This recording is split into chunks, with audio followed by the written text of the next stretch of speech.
As we're meeting with students, our goal is to help them understand the specific requirements of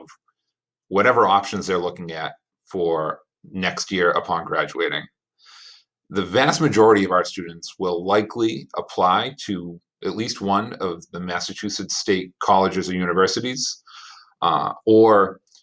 schools within the Massachusetts community college system. So we wanted to take a minute to go over a few of the requirements that the Mass State University system has, just so that families are aware.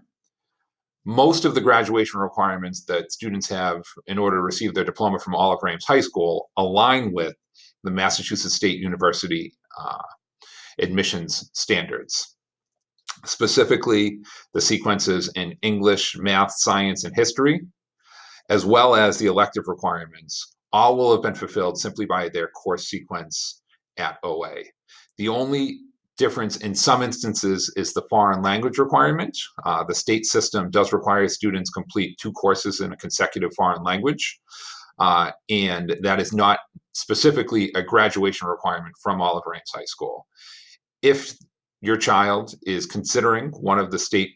schools, either the UMasses or any of the state universities, as well as Mass Maritime or Mass College of Art,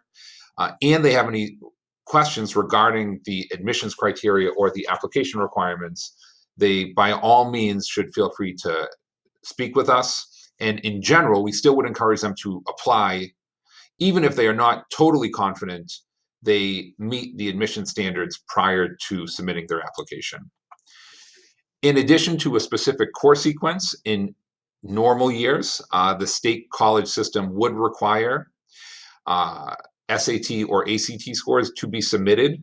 in order for a student's application to be reviewed. And the state system in normal years would simply use a formula to make sure that students were eligible in order to be admitted. Eligibility does not necessarily guarantee admissions, and in truth, this slide is not as pertinent to this year because the state system is going to be test optional in many instances. So as was mentioned in the testing portion of this presentation, we would really want students to take the time to understand the testing policy that the schools they're considering are going to have, so that they have a better understanding about if they should send test scores, assuming they were able to. As far as the community college system is concerned, much like selective college programs at 4-year institutions, the community college system will still require an application to be submitted. And in some instances, depending on the program at the community college that students are applying to, there likely may still be selective admissions requirements or deadlines that are earlier in some instances than others. So much in the same way as we meet with students about their plans and if they are considering a bachelor's degree program, we would want them to engage in the process the exact same way if they are considering one of the community colleges, either because they are interested in an associate's degree program or a certificate training program specifically, or because their goal is to start at a community college